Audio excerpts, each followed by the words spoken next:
Now, welcome to Fox Soccer Tonight, starring two-time Women's World Cup champion Christie Pearce Rampone.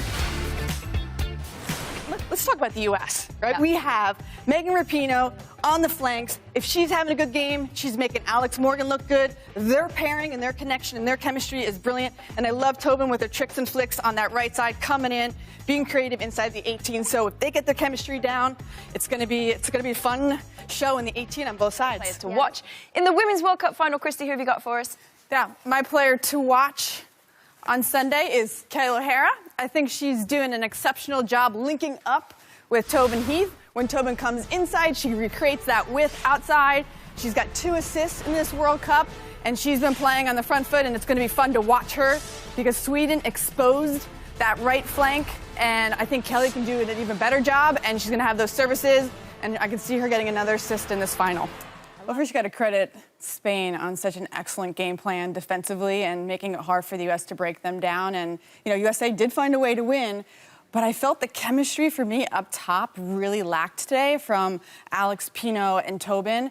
And what I saw, you know, Alex and Pinoe, I think, did a great job on the flanks and isolating the defenders, but the service and the quality of the service wasn't there. And I think it's the relationship between, especially Megan Rapinoe and Alex. I think when Megan Rapinoe's getting down the flank and having those good services, she makes Alex a better player. And You know the woman standing beside me, Captain America, 2-time World Cup champion, 3-time Olympic gold medalist, 8-year captain of the U.S. women's national team. It's Christie Pearce Rampone. Thanks for coming down to Texas tonight. Man, thanks for having me. Love the game. You know, to be able to see 2 teams compete, 2 rival teams, national champions, just going at it is just something I'm excited to see. It's elite level soccer, and excited what Adidas is doing and having this platform for these girls to be able to just showcase their individual talents as well as collectively. I agree with you, Leslie. I think France does have the experience, but we're going to edge them out in the midfield on that youth, young, energetic, and all 4 of them, whoever's going to play in that mix, are starting in the midfield for their first World Cup. Julie Ertz was in the back, but this is her first World Cup in the midfield, so I'm going on that energy, movement,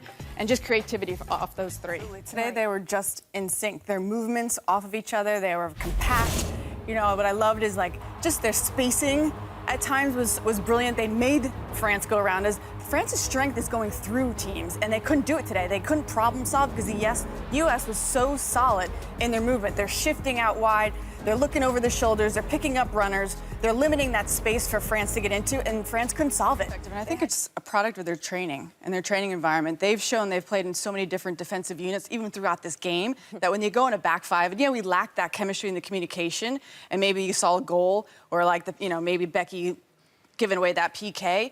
But in the end of the game, like, going to a 5-back is something they train day in and day out, so they're used to it, and they're okay with it. Make it look easy, and competing in a World Cup, you don't know what the pressure's like, what it's behind the scenes. These girls did an exceptional job.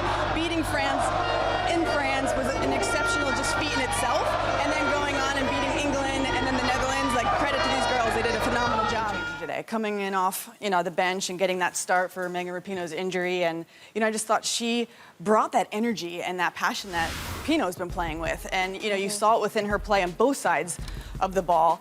She had a lot of touches in the game today, but just in the attacking presence and when on her goal, she's just lingering, like she is keeping that space, coming in at the right time, timing this on Kelly O'Hara's pass, and this is what Press is brilliant in. She is brilliant in front of net. Yeah, I mean, just listening to these girls and talking to the coaches, it's a standards. It's they set these standards for their programs, and it's an everyday expectation. So when they show up, they know what the expectation is. They can hold each other accountable, and if you have those high standards, you can train at that level. Because I always say training is harder than the games, and if you train like that, the games will become easy. And I can see within both these teams, their standards are at a high level, and it's great to see. Christie, what about on the U.S. side? For the U.S., I think it's Alyssa Nair. She just needs to have a little more confidence and be more convincing that she's going to make these big-time saves and she's going to own her box. She's communicating, and I think she gets lost. I mean, a lot of times I feel like she's trying to get in the way of the forward instead of actually going after the ball. And she's hugging her near post a lot. It's a natural goal scorer right there, showing her composure in the box. She takes that first touch, spins the defender, and then just finishes it. Another rocket. Exactly. I don't think she necessarily played her best football, but she was brilliant in those big moments when the team needed her. And I think she led this team in an amazing way because her personality shined through, her creativity, the way she let it through her energy. It was just contagious out there, and you want to be on a team with Megan Rapinoe. I agree, and that has to come from somebody from behind. You know, your two captains are up on the top of the field. They're frustrated. Their emotions are going off of their own play, and you have to have somebody from behind, whether it's a Julie or a Becky, really putting the stamp on the game and saying, calm down, let's get, tucked in. And if they are giving us the flank, if they're making us go around them, let's go after them. And I just don't think they problem solved in this game. When you go up against a player that's 6'2", you have to body up. You cannot zone against a 6'2". So let's get it. Let's show them how it's done. All right. I'm taking my shoes off. Get back to my defensive mode. So should I be Wendy since I'm 6'2"? You're 6'2", I'll be 5'5". Okay, perfect. All right. So first things first, right? As the corner kick is coming off, you want to be touch tight here, right? You don't want to give her any room so that she can get to the space before you. So as she's coming, the ball's being served in, you're getting a little bump as she's going up. You're pushing her away. No goal, right? Another option is, all right, I'm 5'4", bring in a taller teammate. Leslie, come on in here. Let's show them how it's done. Uh-oh, shoes coming Right, off. here we go. Let's In get numbers, serious. right? So the ball is served, and we're still bumping, and as he goes up, or she goes up, push away. Again, no goal. And as you can see, this crew will have it taken care of. No goal for Wendy Winard.